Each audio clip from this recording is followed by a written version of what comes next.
Welcome, everyone. Welcome to a rainy night here on the Tiburon Peninsula.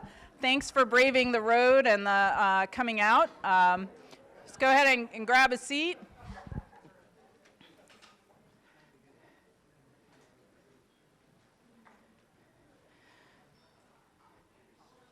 I think people are still filtering in, so I'm just going to give them like half a minute.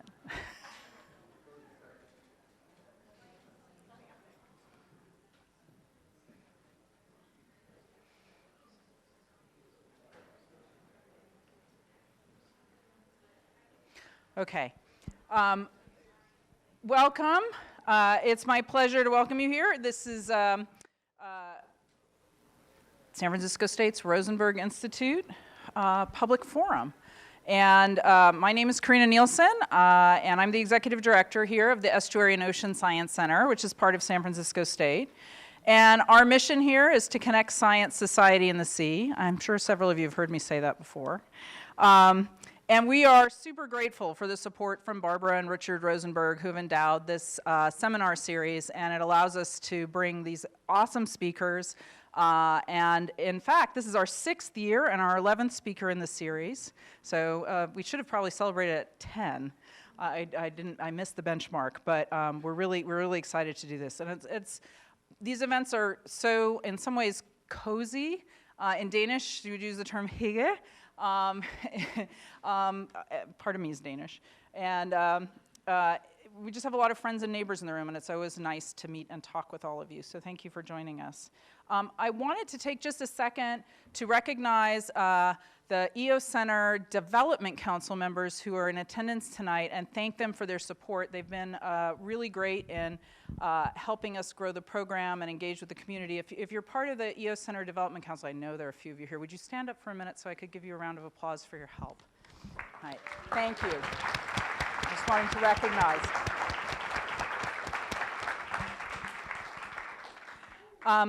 Before we start tonight, the program, and introduce our speaker, I wanted to, it's really my pleasure tonight. We have a special guest tonight, our new president of San Francisco State University, Dr. Lynn Mahoney, and she's going to say a few words to kick off our evening.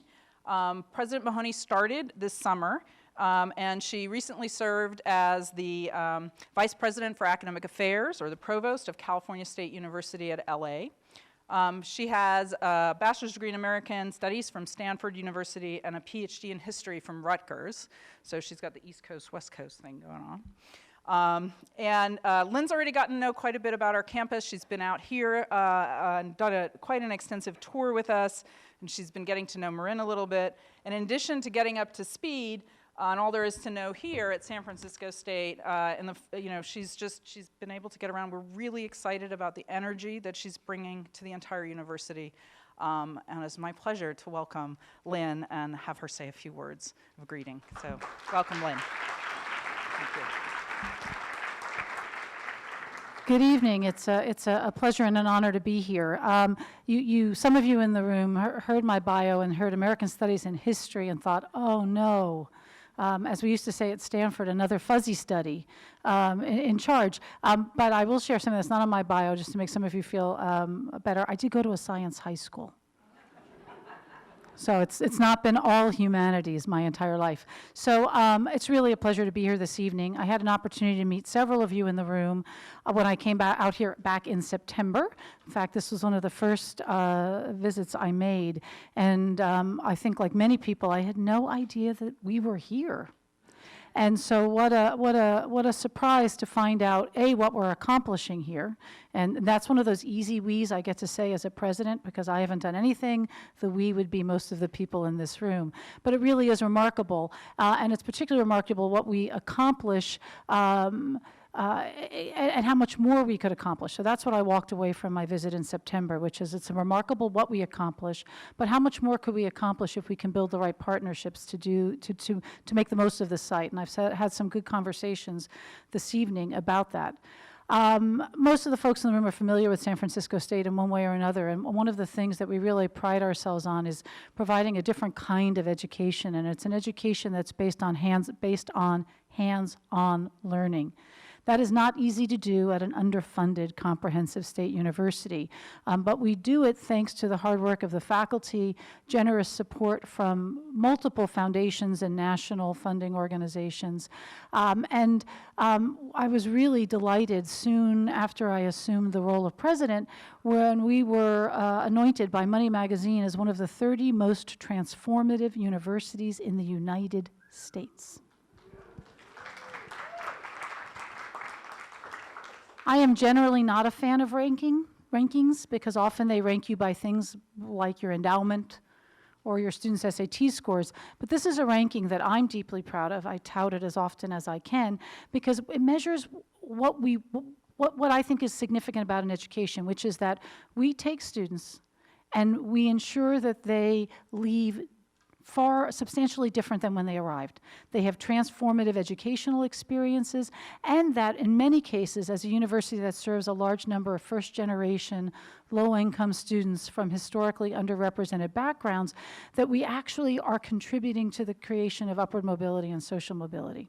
So we're very proud of that ranking. Top 30, in case you didn't write that down. Top 30. But a key part of that is the work that our students are doing in real, authentic, hands-on research with our faculty and with PhDs. Not third-hand, not second-hand, but first-hand here. And one of the hallmarks of the tour I took back in September was that I got to meet some of the graduate students who are working here. So we are deeply proud of the Estuary and Ocean Science Center. We're deeply grateful to the Rosenbergs for their support of events like this and their support for the center in general.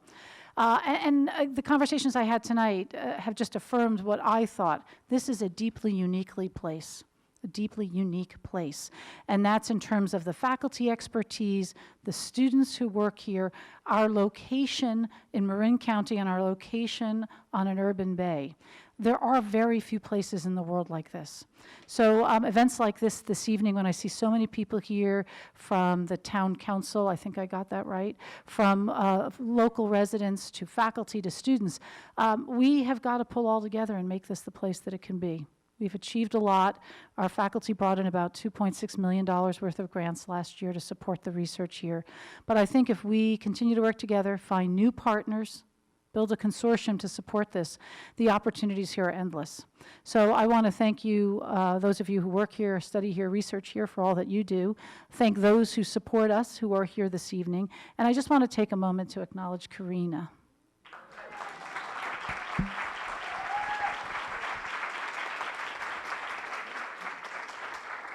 For those of you who are in higher ed, for those of you who are training to join us in higher ed, consensus is a rare thing.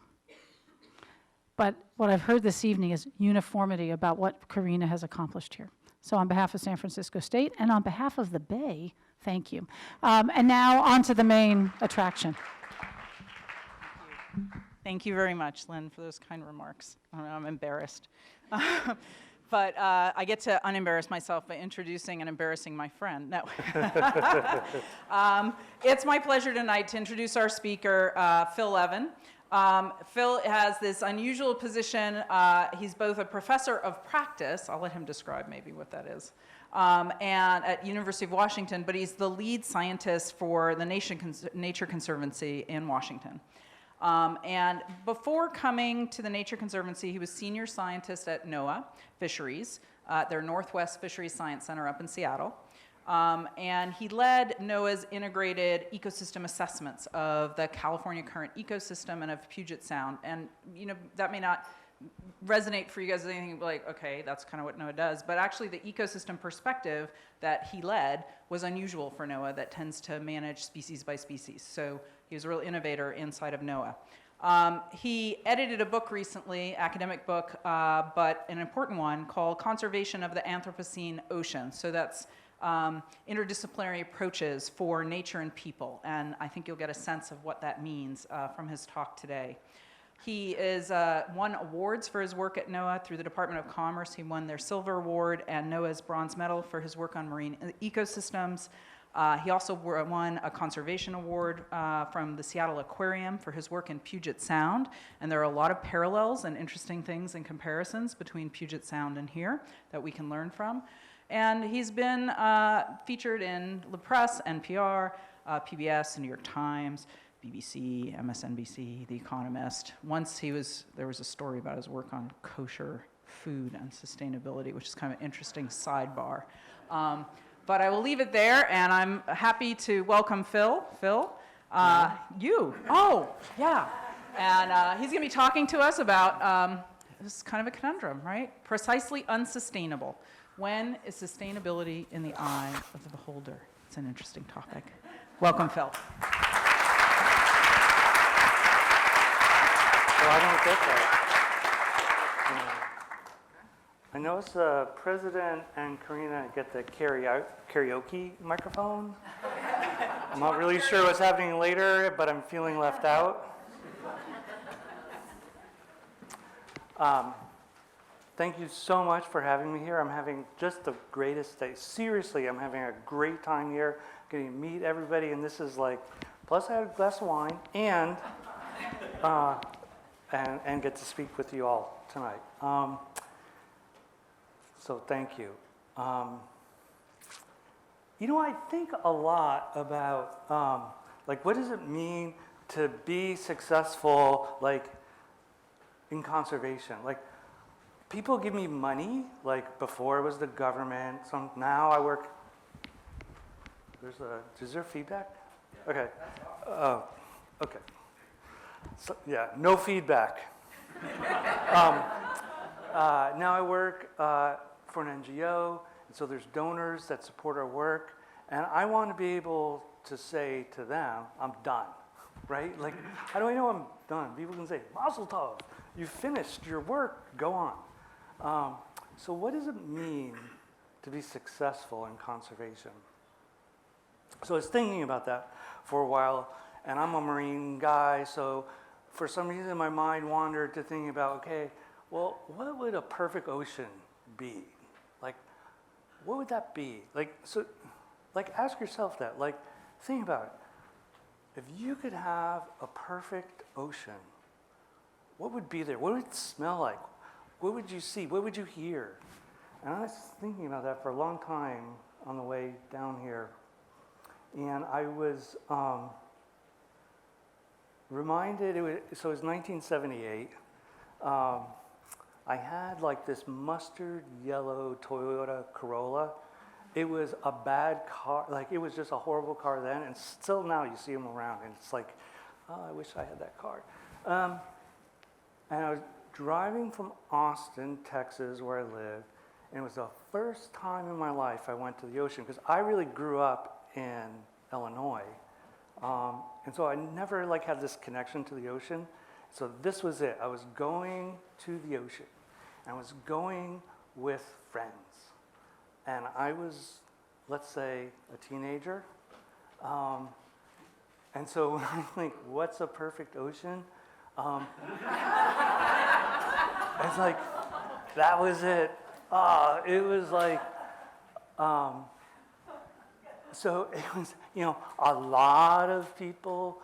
You drive on the beach in Texas. It was like a parking lot. And the perfect thing at that time for me was that I could set up a tent right next to my car, and there would be huge oil tankers going by, because that's pretty cool.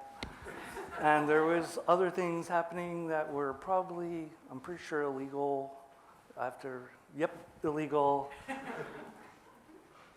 And you know, it's like that was it. Like that, the smells, my friends, like everything about being at that place at that time filled my soul. And that was really, for me, like that was it. That was the perfect ocean. I think it's hard to argue with that, really, if I think about it now. And you know, later I went on. I did graduate from college eventually, and then I taught high school. So, and then I was still in Texas, and the thing for me in my history is it's all about leaving Texas. It's part of my pattern. And so I remember, like, one summer, school was over, got in the car, and I drove to Washington State for the first time. And I ended up randomly at this place called Ruby Beach, which is an Olympic National Park. It's the most amazing place.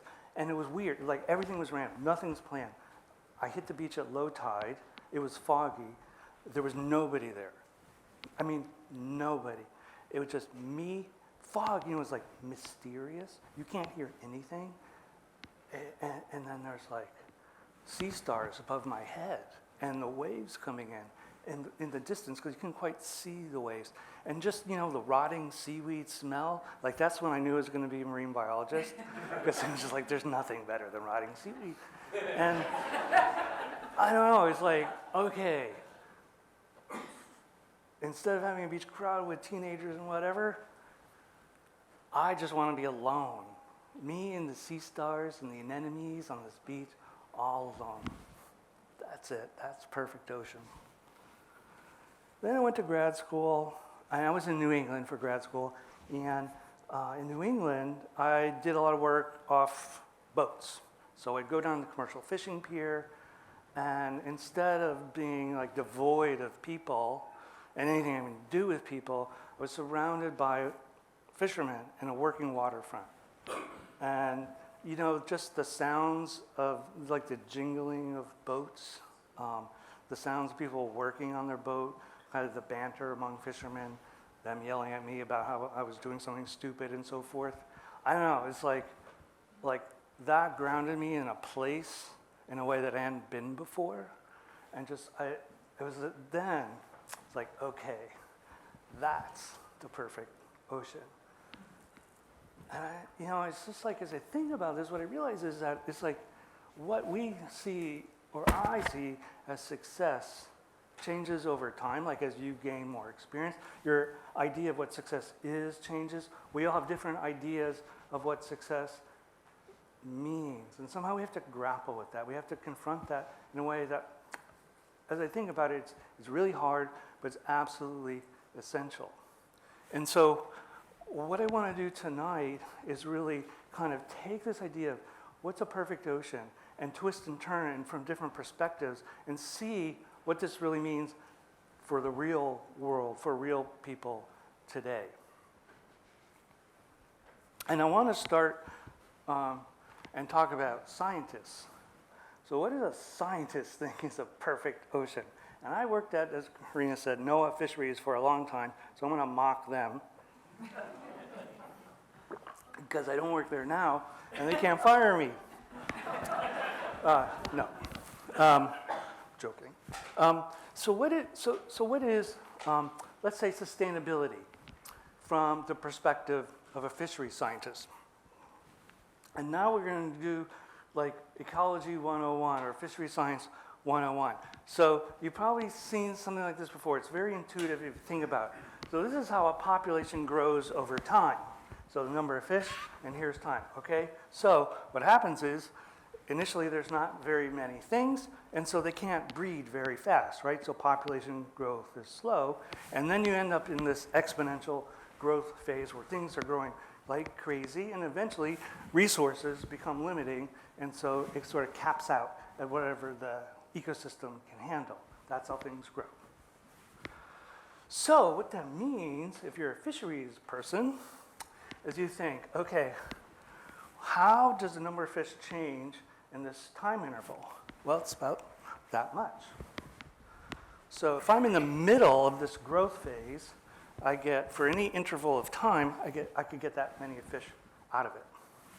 If I wait till things are kind of near the end and everything is saturated, the same amount of time, I'm going to get fewer fish. So the name of the game of fisheries science is to take a population like this and push it down. Because if I push it down, I get more fish out of it. And maximum sustainable yield means I want to keep the population right here. I want to harvest it and have them reproducing it like mad.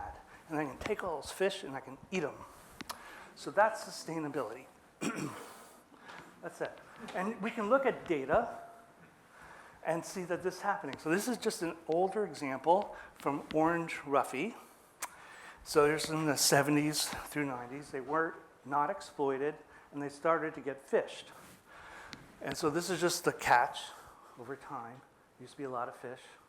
And then we essentially fished them down off that peak until we hit some level here, which we decide is sustainable. So that's sustainable. That's what we do, everywhere, all species, all the time. And it works. So here's data from NOAA. And if we look at the US, we have analyses for 244 stocks. 82% are not overfished. So that's pretty good. I mean, it's not perfect because there's 18% overfished, but it's not bad. If we look at the Pacific coast, it's a little bit better. 85% are not overfished. The caveat is we actually don't know very much because most of them haven't been formally assessed. But okay, whatever. We'll ignore that for the moment. That's for a different talk. But, you know, the idea is like, okay, we're doing okay, you know? And in fact, when I first started in sort of this fisheries stuff at NOAA, there was this, I got this thing, kiss them goodbye, because rockfish were in some ways disappearing. They were declared overfished. There was a federal disaster. And this is from the LA Times not long ago saying, you know, basically there's this miraculous recovery. And it's because we were able to apply the scientific principles of sustainability in the real world. So we can call this a huge success if you're a fisheries person. Okay, I suppose I should stop there with this success thing. But so what I want to emphasize is, by definition, sustainable fishing means you kill most of the fish. And so the question then becomes, does that matter? So we can do it so we supply fish to people at a constant rate, but we're taking out most of the fish of the ocean. So who cares? And so let's look at that a little bit. And I'm going to start with a brief example here, and then I'm going to move to some more examples distant. So let's take for a minute sardines. So sardines are major fishery, which sort of have these boom and bust cycles, as you probably know, for California. So we can ask the question using lots of different methods. I happen to do a lot of food web modeling. That's what this symbolizes. We can ask the question, if I fish sardines, how does that propagate to other species? And so the outcome of this sort of modeling exercise is one example. The red stuff is negative, green is positive. If you can see shading, because I was very careful with my shading, but it doesn't show up, I think, that there's sort of degrees. So for example, if I fish sardines at maximum sustainable yield, it's bad for dolphins, sperm whales, California sea lions, really bad for brown pelicans and salmon, but it's actually good for baleen whales, elephant seals, harbor seals, gulls, and auklets as examples. So, and it has to do with not the necessarily the direct effects, but a lot of the indirect effects. Because if you fish sardine, you release them, their competitors do well. And if those competitors are eaten by something there, then that's good for them. So it's very complicated, but the point is, and I'm not saying it's good or bad or whatever, I'm just saying it matters. That's it. And so we can do these exercises and say this is maximum sustainable yield for one species, but is that really the question? We can ask, what do we want? What does success look like? What does the perfect ocean look like if I'm focused on the world of a sardine? But to be honest, I don't really like sardine. I like people. Some of my best friends are people. And I want to sort of move a little bit away from sardines. I want to talk about people. And so in Coast Salish people, which is my region in Puget Sound, this was a quote I like that I think is really meaningful. This is an elder who's saying, seafood is part of us, it's who we are. If we weren't able to go out on the beaches and the tides with my family, I wouldn't even have that moment of, this is what our people have done for thousands of years, and we are still continuing to do that. It's that person's tie to place and time immemorial. And so I really became interested in people's ties to that place and what it means when I think about sustainability. What does it mean to those people? And I ended up through a strange series of events in Haida Gwaii. So Haida Gwaii is an archipelago of 150 islands, about 100 kilometers off the coast of northern British Columbia. It's a place of the Haida people who have been there since time immemorial. And it's this place where there is the most amazing herring. I like herring more than sardine. I have fish preferences. You should know that about me. So what do I love about herring? And if you don't love herring, I think it's time to start. Why? So why is that? So herring are central to everything in Haida Gwaii and to lots of places along the west coast of North America. They're the core of the food web for marine mammals and birds. And fish. It just fuels that food web. It also fuels an extremely lucrative fishery. But the thing for me that makes herring special is they're like these little fish swimming around the ocean, but they come to shore to spawn. And you have them here. They will come here, like around the corner. I have no idea where we are exactly, but we went to a place, and around that place, around the corner, herring spawn. So in British Columbia, they come to shore, and this is sperm in the water from the herring spawning. Up there, they lay eggs on kelp. And that kelp is like when there's a storm or whatever, it all washes up on the beach. It becomes a huge resource for bears. That's a black bear. And in the central coast of British Columbia, even for wolves. But the thing that got me is it's a resource of food for people. And probably second to salmon, it's the most important cultural item in people's diet. So herring are central to everything. This is now a map of Haida Gwaii in 1947, and the white spots are where herring spawned in 1947. I'm going to put this in motion and just go forward in time. And we're just going year by year, and you get a sense of what's happening. The herring, they're spawning all over the place. They're not just in one area. It bounces around from year to year to year. And we're now in the 90s, and maybe you start seeing some patterns. Some things there's always spawning, sometimes not. And what I've done here is make the red places areas that spawning occur regularly. Those happen to be also places where there's historically Haida villages. So the people are tied to the herring. And if you talk to elders, Haida elders, it's like they notice this too. Like Roy Jones, who just passed away, talks about it. You just look at a map, everywhere you would see herring spawning. It was just part of the way it was. We can look at data too, because I like data. It's like a saying I do. And so I like to think of herring a little bit like a stock portfolio. So in the background, you see a bunch of lines going up and down all over the place. Those are the individual stocks of those individual places you saw on that map. They're kind of really volatile, going all over the place. 0 on here is the line where we think that's a sustainable level. The dark thing here is just the average. And so just like your retirement funds or your stocks or whatever, mutual funds, the volatility of the portfolio is less than any individual stock. So it's exactly the same that's true with herring. And then I want to point out two things. One is, in the late 60s, there was a crash that was caused by overfishing. Overfishing, in that case, for a reduction fishery, meaning the fish were caught and reduced to oil and sold as oil. So they closed the fishery, and you see it bounced back right away above this line to sustainable levels.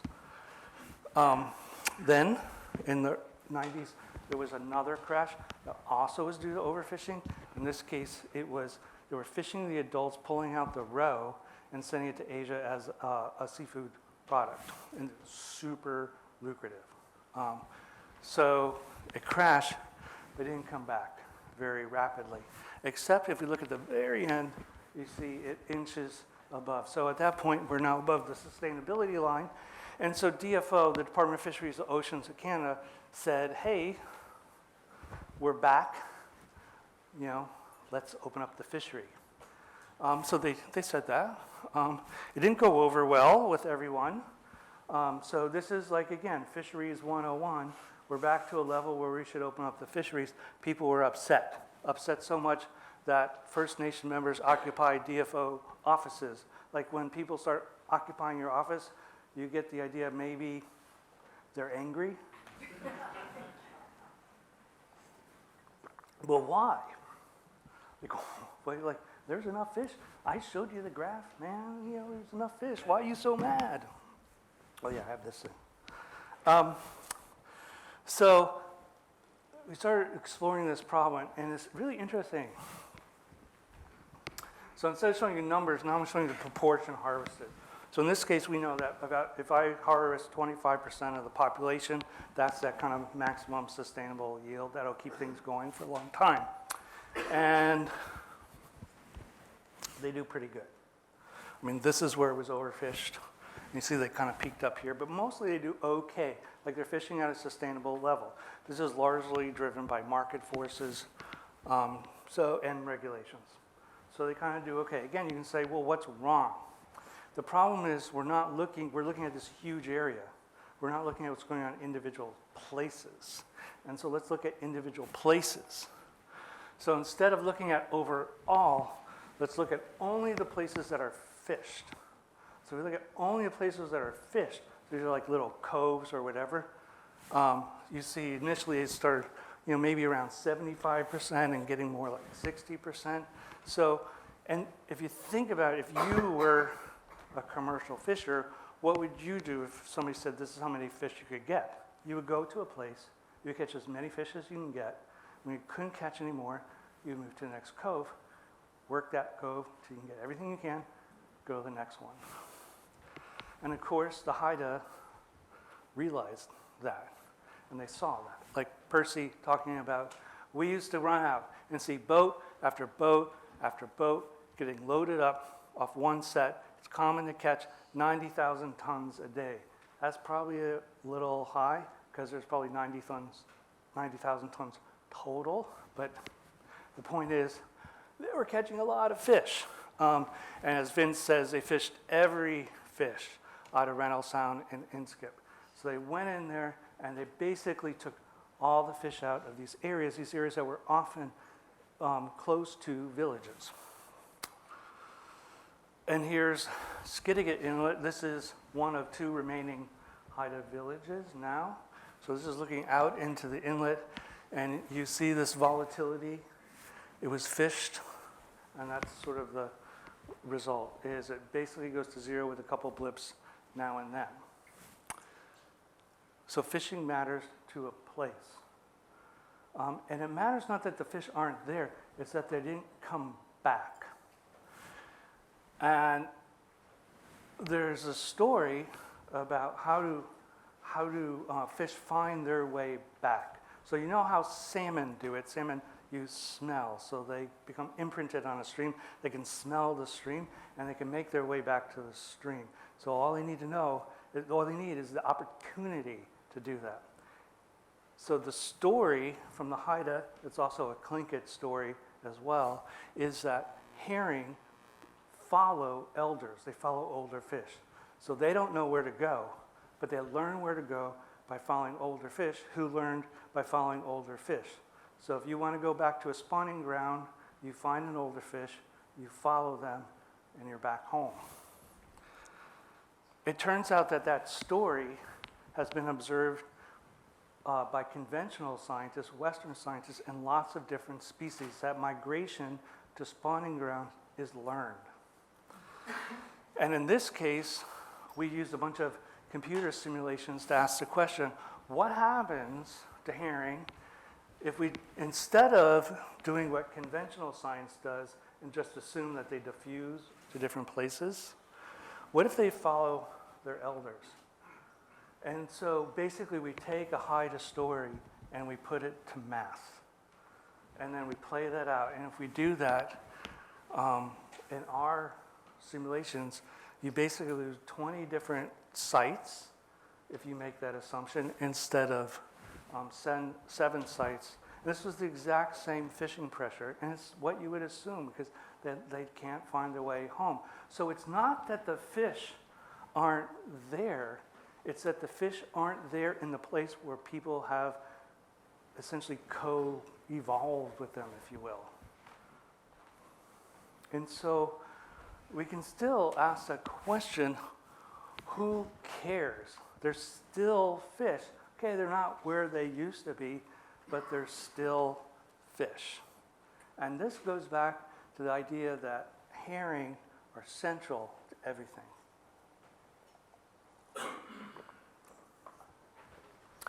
And to really understand the role of herring in that system, I really like Roberta Olson, her explanation. So Roberta talks about when she was a kid growing up. All the elders, mostly women, got it. So they were getting this herring roe on kelp, which was the key thing that they liked. It was just women. So there's a really strong gender component. The women, used to row out to different places, load up their little skiffs. So loading up their little skiffs is important. These are not motorboats. These are manually paddled little skiffs. And they row back home. They spread it out on the beach at low tide, and they dry it on the rock. And the interesting thing is when they put it out at low tide on the rocks, the kids are all around. And when it starts raining, the kids have to gather up all that roe on kelp, bring it inside out of the rain, because they're drying it. Rain is not good for drying. I'm a scientist, I know this. And then stops raining, kids bring it out. So it's this activity centered around herring in the spring when they spawn with grandmothers, mothers, and kids. That's the time when stories were exchanged, songs were learned. It's the time when culture was transmitted. So this isn't about herring. This is about gender roles in this community. Because in the absence of fish in that place at that time, they can still get fish. It's not women now. It's men in motorboats because they're far away and they go on hunting trips. And as part of the hunting trip, they can pick this stuff up. So they have a motorboat, meaning they have money. So what used to be something that was shared by all and anybody can get it, now sort of reinforces the power of money and changes the social capital and power relationships in that community. And it's men, and so you break this sort of the role of women and the importance of women in this particular activity. It changed everything. And so what's sustainable?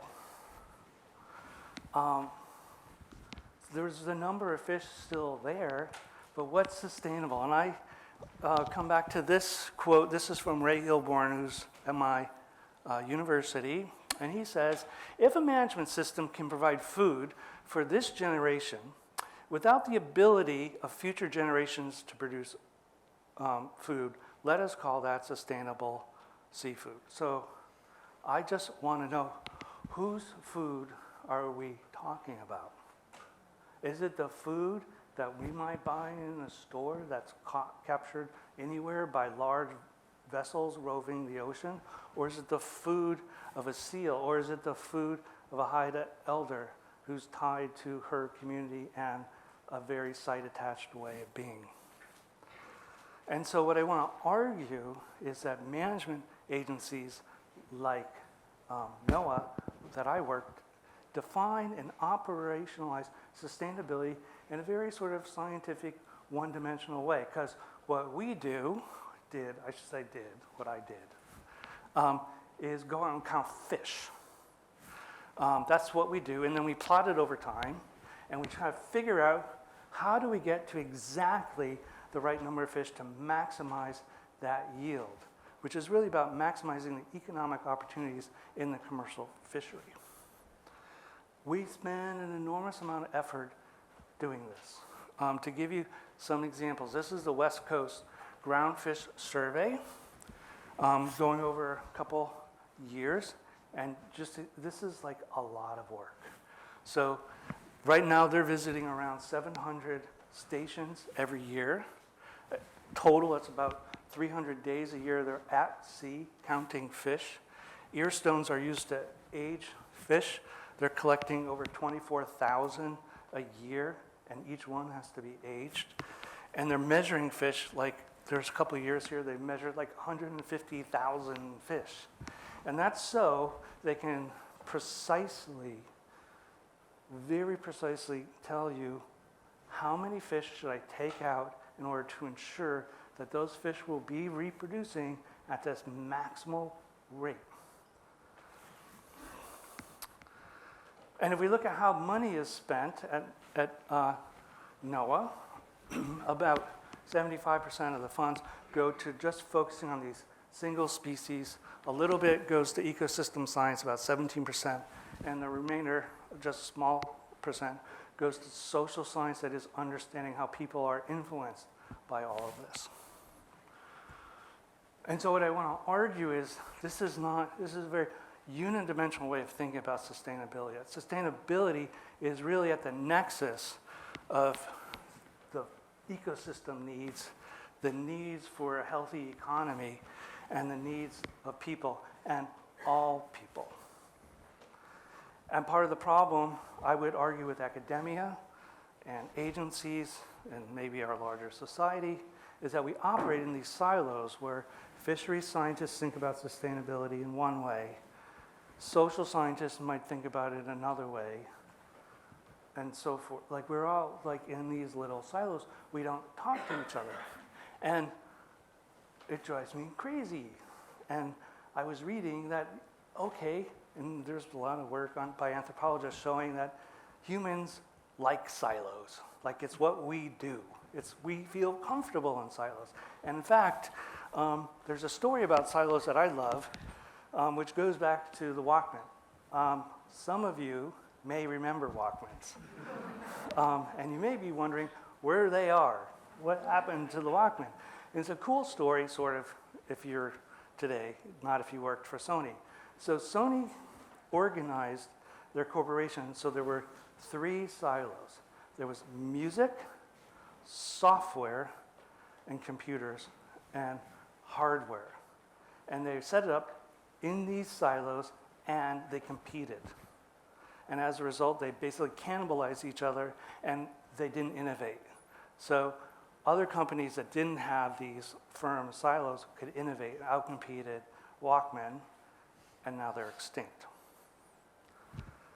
And so I think about this, and I think, well, we can learn from that. Don't do that. And for me, the lesson is, the ocean is too important. We can't make this mistake. We have to break down silos. That's what we need to do, because we need a sustainable ocean. We need, all of us, whether we're inspired by the ocean or a forest, we need to think of us, just like the Haida do, as intertwined with land, sea, and air, and the spirit world. Life in the sea, or a forest, if you like a forest, or a desert, or whatever, is the essence of our well-being. We are tied to place. So it might be more comfortable for us to be in silos, but what I would argue is the world is too important for us to do that.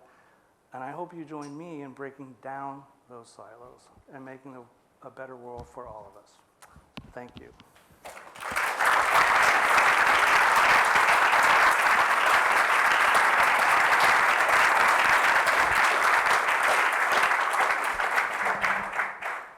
Thank you, Phil. It's a Now, good do we do talk. karaoke? We're going to do karaoke now. No. So those of you who have been here before know that the way the program goes is we have our speaker, and then we bring up 2 of our graduate students who interview the speaker for a couple of minutes, a few questions, and then we open it up for questions from the audience.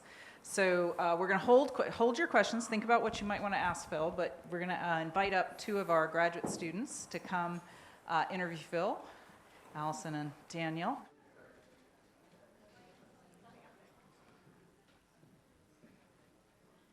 I want to introduce Allison Adams, who's a graduate student here in Professor Wim Kimmerer's lab, and she works on fish food. Copepods. Okay, thank you. And she can tell you more about her research, but part of it is studying the food webs. I think, Phil showed you a food web diagram before. Daniel Yim is another graduate student here in our master's program, and he's working with Matt Ferner and others with the Smithsonian Institute. He's looking at mussels, and he's looking at the salt marshes and the roles of mussels and salt marshes and invasive species. Right? So the two of them are going to now, welcome to our two graduate students. And they're going to sit down, and they're going to ask Phil a couple of questions. Hope they're not too hard. Yeah. Am I graded? Do I get graded? You can go ahead and use these two. And you got your mic, so take it away to anyone else. I feel like you're very far away. We can move closer if you'd like. Yeah, you can. Let's move closer. We're all friends. I did take a shower. My monthly shower I took today. So. Excellent. So thank you so much for your talk.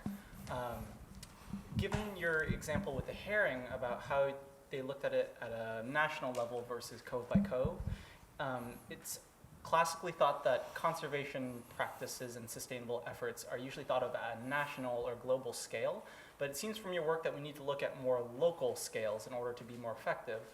Do you find that there's an optimal scale for us to look at these sustainable practices? Oh, see, that was a yes or no, so I can just say no.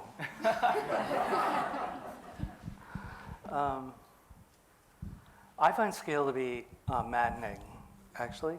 So I'll give you an example of something I'm thinking about now. It's different in stormwater, which is a huge problem here as it is other places on the West Coast. So this is water that runs off, brings all sorts of toxics off the roadways into estuaries and out into the ocean. And so it's something that's regulated locally. So there's all kinds of local regulations around this. In really great places, there's regional coordination on that. So the idea is how do we optimally get rid of all these toxics into, let's say, San Francisco Bay. That's awesome. Then I think about things that I'm worried about, let's say killer whales and salmon. They are not limited to Puget Sound or this part of the coast. They go up and down the entire coast. So unless municipalities and counties and states and even countries are working together in a coordinated fashion to reduce toxics, you actually don't make the kind of progress I think we need. Like San Francisco Bay produces about 13% of the toxics that end up in the California current. Puget Sound, we're better. We make 22% of the pollution. We beat you. And that's because we have more rain. We have more rain. You have more pavement. And Portland produces quite a bit. Vancouver produces quite a bit. And so if you think about it at the scale of the ecosystem, working locally doesn't matter unless you're coordinating globally. So maybe it's the model is act locally, coordinate globally.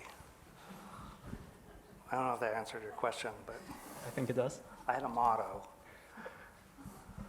Well, I'd also like to thank you for your very thought-provoking talk, and I really appreciate that you focused on communities and cultures that maybe we don't come into contact with very often or think about very much. On that note, do you think there's a pathway, this is not really a yes or no question, for sustainable policies to include traditional cultural practices, as you also explored in your previous studies on kosher food and traditional indigenous diets?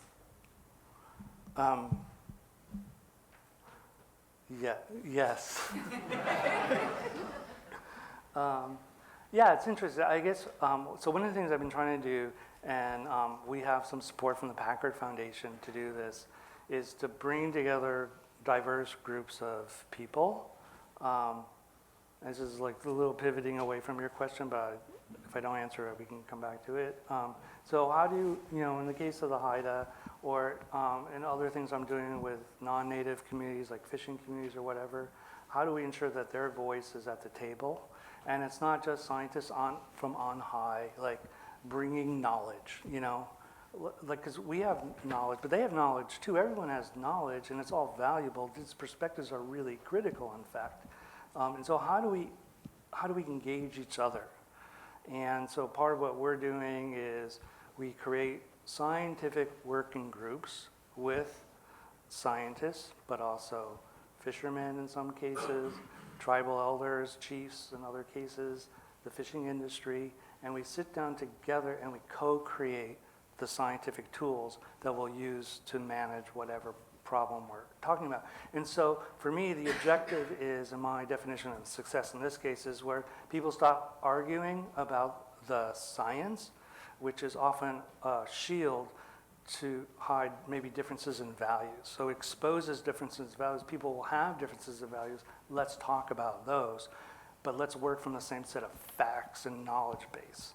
And we, as the case with the Haida show, if we can engage them in the Haida, their rich knowledge can be directly incorporated into things we do. And likewise with fishermen, same sorts of things, or in the case of where I work in estuaries, same sorts of things.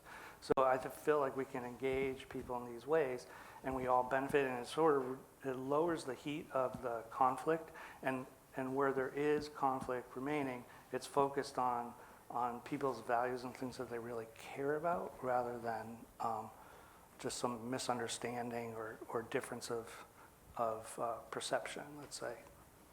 Did I answer your question, or did I answer the wrong thing? Did I go off of the wrong tangent? I'm not sure. It was very interesting, though.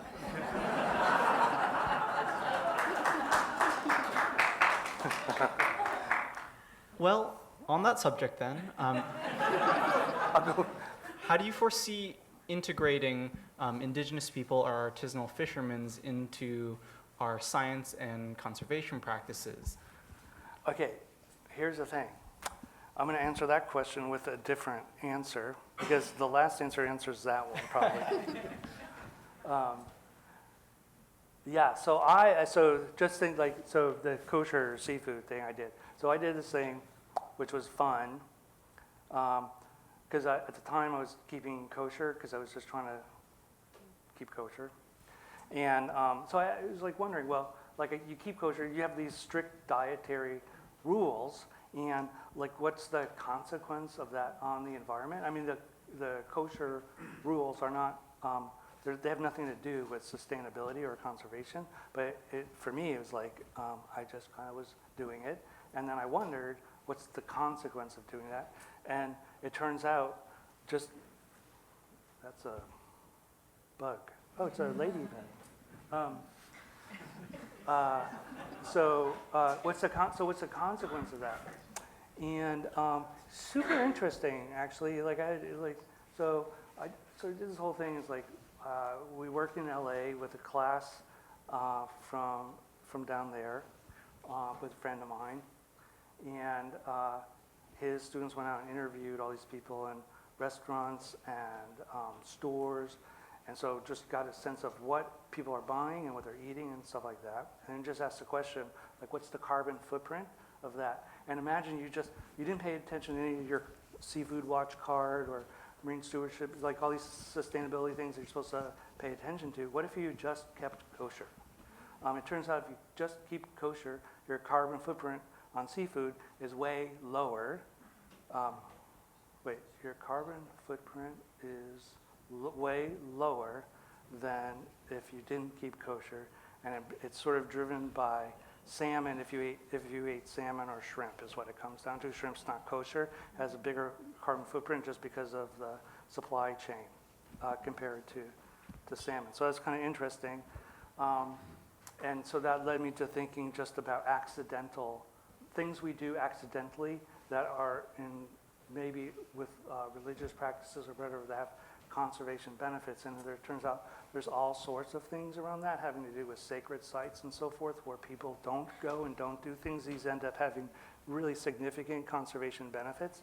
And then you can go further than that and think about places like Chernobyl, which are now essentially has despite the fact that it's a toxic wasteland, it actually is a refuge for a number of species, or even the DMZ is another place. So you can think of all the things that we do where we have these positive unintended consequences. And so and in some sense for me, the argument I was making then was by engaging, let's say, indigenous people and their own spiritual practices, or other people in Western societies and their practices, that there's opportunities to basically say, well, what you're doing is having these positive benefits, and use and harness that in ways that we presently ignore. That was like a long, I apologize. So let's move a little bit to the global scale for our last question. Again, not a yes or no question, even though it's phrased that way. Can a more inclusive definition of sustainability be successfully applied in communities where ecosystems are still relatively healthy, but threatened by governments that prioritize profits over the well-being of communities and nature?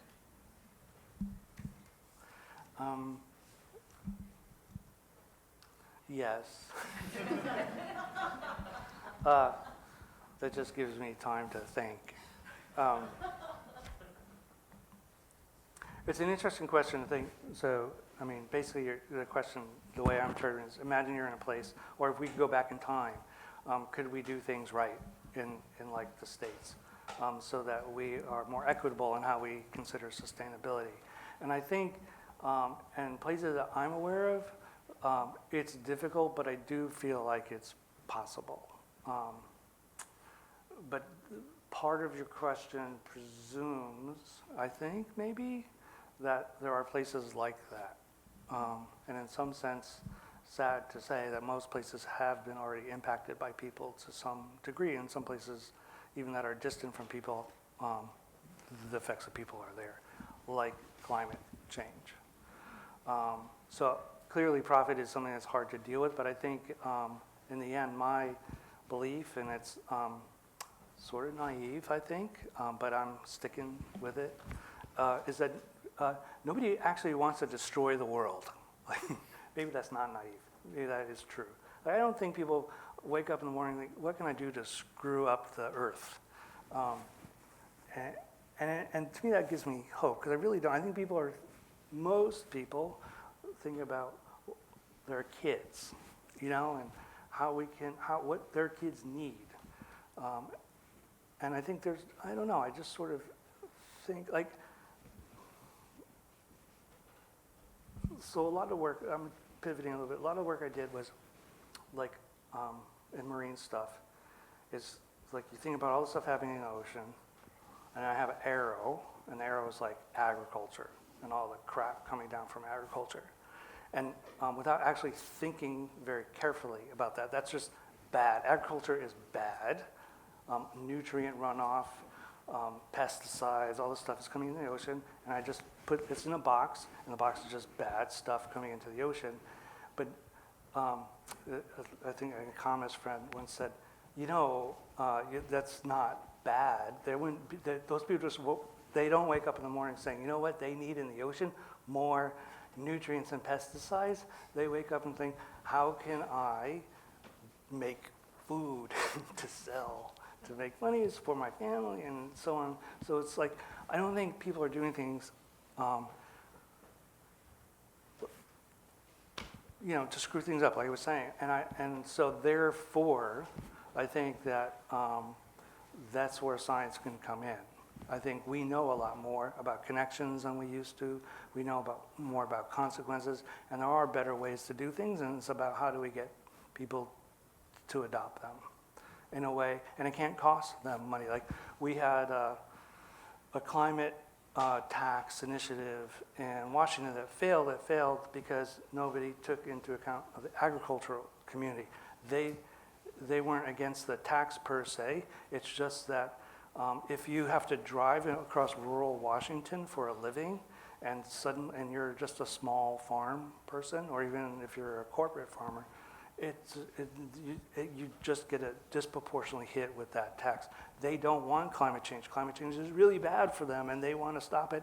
That mechanism didn't work. So how do we come up with ways that do work for all people?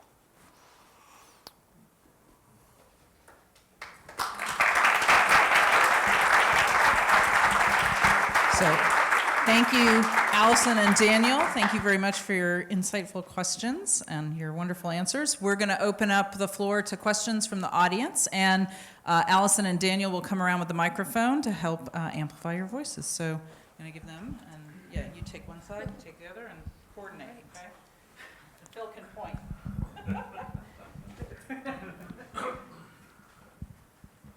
Oh, I have to point to what? Want me to do? Yeah, you Okay. did. Yeah, I mean, I could point, but Okay. I think you should point. Okay, let's start with the woman over there. Thank you. Thank you for that. It sounds like there's a misapplication of accounting going on, that we are counting what matters, and what matters is what we can count, and yet it's leaving out so much. So my question is, can we make progress with the legal field instead? The Center for Environmental Legal Defense is promulgating rights of nature, so that when something is protected, it protects all for all time. That, if we win one for the wetlands, we win for all wetlands, wherever located, for all time. Is that not a higher point of leverage and a deeper integration of the elements of sustainability that you're talking about to include the legal institutions that we've created, legal political institutions? Yeah, I think that's a really good point.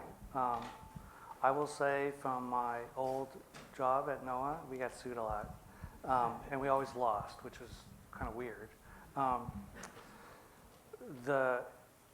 And I thought about that a lot. Basically, I thought that a lot of conservation ecosystem progress was the result of lawsuits. And I thought, okay, that it's happening, and it's really inefficient.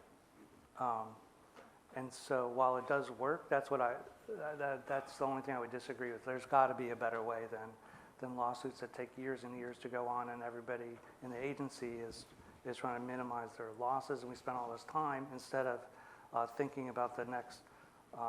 And as a scientist, I didn't get involved in the lawsuits, but there's resources that are tied up with all these lawsuits, and it'd be better spent actually thinking about the problem, improving the problem.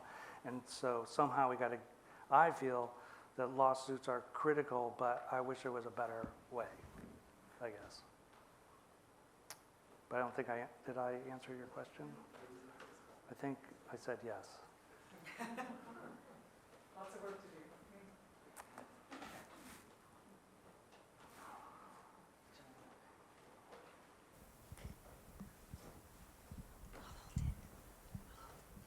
Hi, I'm Brian Stump, and in the state of Washington, where we lived at one time, you've been very successful with a few rivers getting rid of dams that were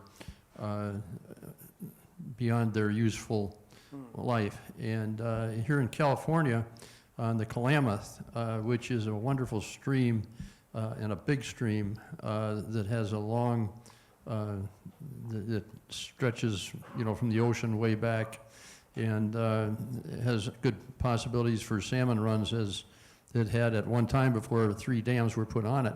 Warren Buffett found that those dams were no longer providing the profit that they should, and agreed that they should be torn out.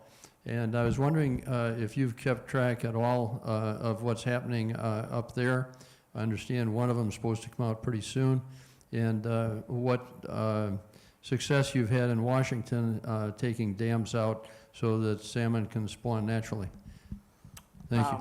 Yeah, thank you. I will say I know nothing really about the Klamath, other than I'm sure you know more than I do about it. I just know what I read on the news. Where we've had success in Washington is places like the Elwha, where it's in a national park.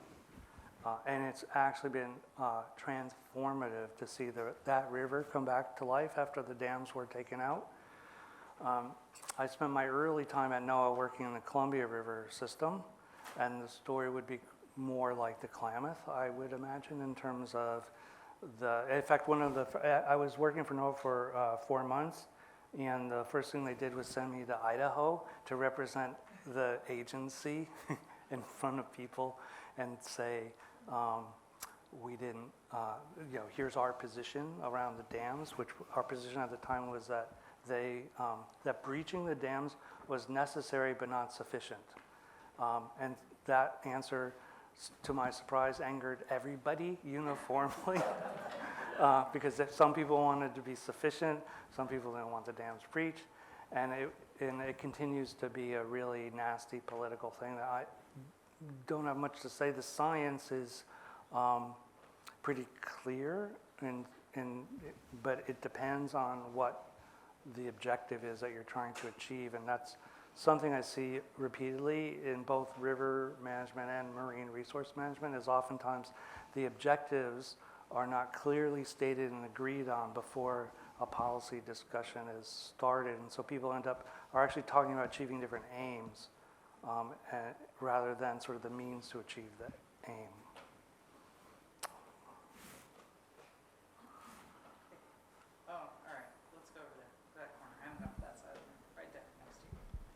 Hi there. Thank you very much, Phil. I'm curious, back to your Washington state, if you have any thoughts on or knowledge about the shellfish industry in Willapa Bay and Grays Harbor. I'm aware for about 50 years, the growers, not all, but many of the growers up in those two waters sprayed carbaryl onto the bay to kill the native shrimp so that they could grow non-native oysters for many years. And for 50 years they did that. They lost their permit. They recently tried to get a permit to spray a new neurotoxin, imidacloprid, which is a neonic, and they've failed in that. And they're still trying to play games and game the system and change the authority. Do you have any thoughts, or can you share any insights on that? No. That's another, like, you guys are asking like all the politically hot topics of my life. That one's really interesting to me because it's so as the Nature Conservancy, for example, what's our stance on that, right? It's really a thorny issue because on the one hand, you'd say, well, oysters, in fact, are, like if we look at Seafood Watch, they're green. They're like the best, most sustainable thing you could get. But to get there, there's a long history of basically throwing pesticides into the bay. So it's, for me, I have my own opinions, but I don't think like TNC itself has come to a conclusion about how you grapple with that thorny problem. Yeah. I will say this, so this is sort of an aside. It's something I just started doing. So I've been doing a lot of stuff lately with climate change and its effect on fishing communities. And we're doing a lot of work in the communities and with people. And the way you do that is you have names and contact information, and that's sort of where you start. And that's what people have always done. Those people tend to be skippers of boats. You don't know anything about the crew. The crew is basically anonymous to a researcher. And I was talking to people who in the shellfish industry, and what's really interesting, this is total aside from what you're saying, is that they, so these tend to be people who their role, like what they will do is work hard in horrible conditions, which mean they work on the deck of fishing boats, and then they'll move into oyster farms, and then they'll move into logging where that's available. And so in some, it's really interesting to think about the resiliency of different populations to climate change, and that group is sort of, in a way, more resilient to climate change than the skippers are themselves, who are tied into the wild fisheries, because these people they basically have substitutability in their income. So it's kind of interesting, but totally off topic. Let's take this gentleman up here who's had his hand up for a while.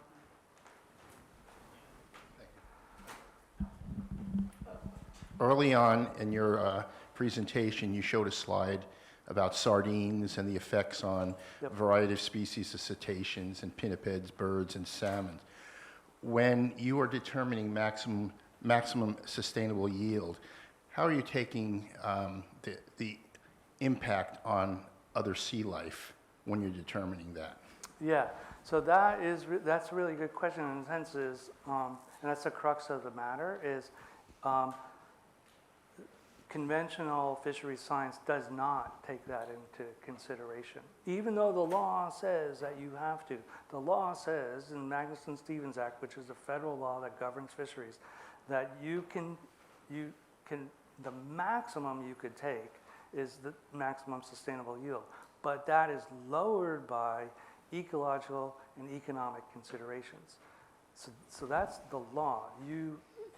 And that's called optimum yield. So optimum yield is MSY, maximum sustainable yield, minus these other considerations. And your point is exactly right, that these other considerations are not taken into consideration at all. That's except to say that so then it becomes, so scientifically it's not, in the management realm it is. And so the way that works is people basically say, well, we're not going to take MSY, we're going to reduce it by some amount and have some buffer to account for that.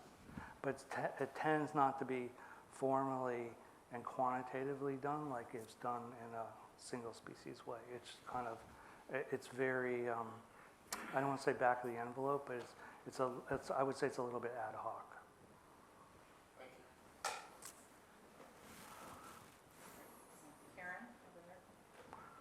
Hi. I'm interested in those herring elders. So now that you know about that, like usually people will protect larger fish because they have higher fecundities. But did anyone ever go look and with this story, I don't know anything about it, and protect the older, larger fish and see if they went back to those traditional sites then? So that, was there any evidence that younger juveniles would following elders if they protected them? And did they ever try that experiment? No. But we haven't done that. Although there has been talk about size selective, but a lot of what's done, it's really hard to do size selective fishery because once you have them, they're dead. However, what we are doing is knowing that places are important, and those places do recover. It's just really slowly because fish aren't perfect, they make mistakes, and so by accident, fish will end up there. It just takes a long time. And the problem is that if you have a system and the science, which is at a big scale, it doesn't allow you to actually consider the consequences at the scale of people. So what we did was work with the HIDA and the fishing industry to create new models and new science that can be applied at the scale of the HIDA village. The commercial fishery doesn't care because their boats can go anywhere. So long as they're getting the profit that they need, and I should say, like for them, this is particularly in Alaska, the profit is one thing, but the thing that's really important to the Alaska herring fishery is that it's the first fishery that occurs in the spring before the salmon fishery. So it allows them to break in a crew to where they really need them sharp to work on salmon, which is where they're making all their money. So it's actually not a money thing per se. It's really they need to work out the kinks, and they really value that. But anyway, so what we did was create with these partners new science, and then that is in the process of being implemented now, so that harvest is regulated in a different way that accounts for what's happening at smaller scales.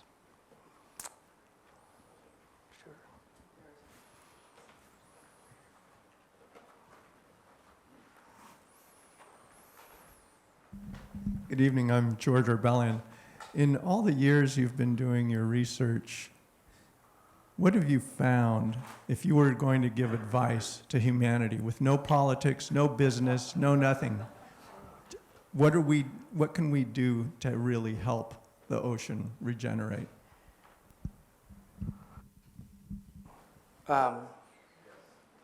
Yes.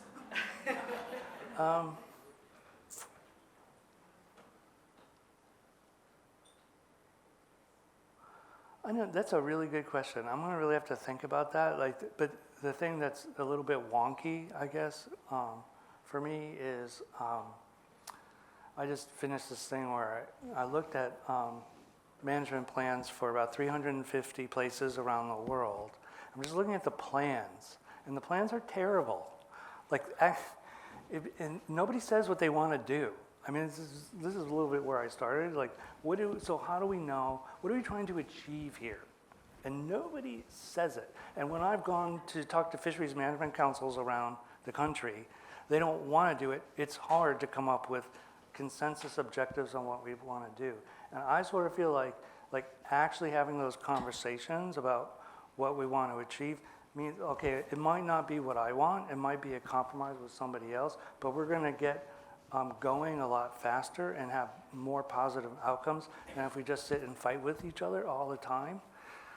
So there's a little bit in the weeds in terms of okay, all these plans are terrible, only because I can't think of the right or a good answer to what is one thing. That's a really interesting question. Because, well, let's say I don't think there is one thing. So if I look at, fishing is probably the biggest impact on the ocean globally. If you look at the numbers, assessments, I would say climate is another thing. Fixing climate fixes everything. Nothing makes sense except in the light of climate change. On the other hand, one of the things I work on is stormwater stuff, and some of the most diverse places are actually not really impacted by fishing. They're right on shore, and those are urban development. So for me, it's understanding the linkages and articulating and making transparent everything, which I think is a boring answer to a really good question. Now I'm going to think about this all night. Okay, we'll take one more question in the back over there. Hi, Phil. My name's Chris Malia. Towards George's question, perhaps the question about silos, or the point you made about silos and breaking those down, if you were going to start to do that in academia and the regulatory areas and culturally, where would you start? So for me, it's things would be more system-based, in the government. So Karina mentioned that, so I created this thing about integrated ecosystem assessment. So the idea is that we would be integrated and we would assess the ecosystem, that's the thing. And the way it evolved in the business rules, so within NOAA, was to declare victory, the science had to get used. So that's fair enough, except that means somebody had to actually want that information, and in the world of the ocean and NOAA, that's Fisheries Management Council. So this idea that we were going to do something broad that would affect national marine sanctuaries and other line offices within NOAA went away because there wasn't a clear and immediate use for that information. It all went into fisheries, and so everything was driven towards fisheries. And that didn't even count for the fact EPA is working in the same realm, and USGS, and not minerals management, whatever, the Bureau of Ocean Energy. So all these people are working in the same space, and there's so much turf war over money and this, that, and the other, that we couldn't all get together and say, and what I would change is, this is our objective, let's say, for the California coast. I get that you guys have different budgets and different agencies. How do we work together in order to minimize threats to the system in order to achieve the outcomes that everybody wants? To me, that's why is that so hard? And this was and I was doing this in an age when actually the heads of all those agencies got along with each other. But even then, they had a hard time working together to achieve a common objective because they're all driven by the day-to-day regulations and so forth. So that's what I would change. I think on the academic side, it's I mean, there's great work happening here, I think, on sort of just thinking about interdisciplinarity and so forth. One of the things that somebody said was, I forget what he said about what I count matter, or what did you, what was? Count what matters, we think what matters is what we can count. Yeah. And so on the human side, so there's a bias in fisheries that you have to be able to quantify it. So anthropologists don't do a lot of quantifying. In history, people don't do a lot of quantifying. There's a lot of humanities that could be brought to bear on fisheries problems. And so because things that we can count matter more than things that don't, and that people, in fact, in the definition of best available science in the Magnuson-Stevens Act or related sort of supporting documentation, it actually discounts anything that you can't quantify. And so that immediately means that, not sociology, but certainly anthropology, some geography, some of the humanities are less than, and not even to be included in the best available science that would be considered in making decisions. So we've been sort of, I can tackle that because I'm not a social science, so I don't have like it's not self-serving to say, these people actually have value. And I do think, and I would say that everywhere I've been, the students are driving change, and the next generation is going to be all about interdisciplinary stuff and being useful, and the university has to respond to the students, and I think when they do that, the world will be a better place, seriously.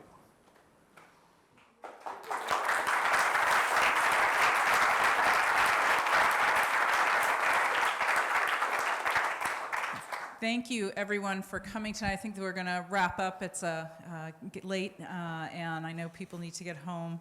It's a rainy night. So join me in thanking. I know you just gave a round of applause, but I didn't get to say that way. Thank you, Phil. Thank you to our two students, Daniel and Allison, who did a great job interviewing Phil. Daniel and Allison, round of applause. And thank you for joining us, and we look forward to seeing you in our next programs. I think this is the last one. This wraps up fall, so look for our programs coming up in the spring. Thank you.